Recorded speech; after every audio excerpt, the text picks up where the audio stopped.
എന്നാണ്ട് മക്കളെ വിശേഷം? സുഖമായിട്ടിരിക്കുന്നു.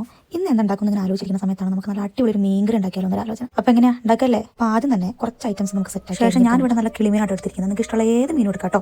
പിന്നെ എന്താ ഒരു ചട്ടി വെക്കുക, കടുക് ഇങ്ങോട്ട് പൊട്ടിക്കുക, കടുക് ഒന്ന് മൂത്ത് വരുമ്പോൾ ഉലുവ ഇടുക. ഉലുവ ഇട്ടിട്ട് നമ്മുടെ ഇഞ്ചി വെളുത്തുള്ളി ഒന്ന് മൂപ്പിച്ച് അതിലേക്ക് കുറച്ച് പച്ചമുളകും കറിവേപ്പിലയും ഉപ്പും ഇട്ടിട്ട് നന്നായിട്ടൊന്ന് വാട്ടിയെടുക്കുക. അതിനിടയിൽ എൻ്റെ കുറച്ച് പ്രവർത്തനങ്ങൾ മസ്റ്റാണല്ലോ. അതോടെ നടക്കട്ടെ.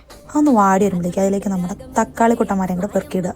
ഇനി അവന്മാർ അവിടെ കിടന്നൊന്ന് വാടി വരട്ടെ. അപ്പോഴേക്കും നമുക്കൊരു അരപ്പുണ്ടാക്കി എടുക്കാണ്ട്. അതിനാവശ്യമായിട്ട് തേങ്ങ, മഞ്ഞപ്പൊടി, മുളക് പൊടി, മല്ലിപ്പൊടി, വെള്ളം ചേർത്ത് നല്ല മഷിപ്പരുവായിട്ട് അരച്ചെടുക്കണം കേട്ടോ.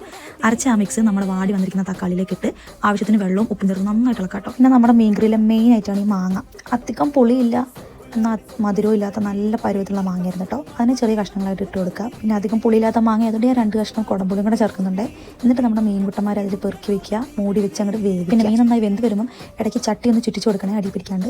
പിന്നെ നമുക്ക് ഇതിലേക്ക് ഒരു വറവ് ചേർക്കണം. അതിനായിട്ട് കുറച്ച് വെളിച്ചെണ്ണ, കൊച്ചുള്ളി, ഉണക്കമുളക്, കറിവേപ്പില നന്നായിട്ട് താളിച്ച് അതിൽ ചേർത്ത് കൊടുക്കുക. താളിപ്പ് കറിയിൽ ചേർത്ത് കഴിഞ്ഞാൽ ഒരു 5 മിനിറ്റ് അങ്ങ് അടച്ച് വയ്ക്കുക. എന്നാലും ആ മണമൊക്കെ അതിൽ നന്നായിട്ടാവും. ഇനിയാണ് ടേസ്റ്റിംഗ് പരിപാടി. ഞാൻ തന്നെ കഴിച്ചിട്ട് ഞാൻ തന്നെ ആരെയാന്ന് പറഞ്ഞാൽ ശരിയല്ലോ. അപ്പോൾ നമ്മുടെ ലിനിമോൻ കഴിച്ചിട്ടുണ്ടായിരുന്നു. ലിനിമോൻ നല്ല അടിപൊളിയായിട്ട് ഇഷ്ടപ്പെട്ടിട്ടുണ്ടായിരുന്നു. ലിനോട്ട് പിന്നെ ടേസ്റ്റ് ചെയ്ത കറക്റ്റ് ഒപ്പീനിയൻ പറയും. എന്തെങ്കിലും അഡീഷണൽ ആഡ് ചെയ്യാനുണ്ടെങ്കിൽ ആഡ് ചെയ്ത് നല്ല സെറ്റ് ചെയ്ത് തരുകയും ചെയ്യും കേട്ടോ.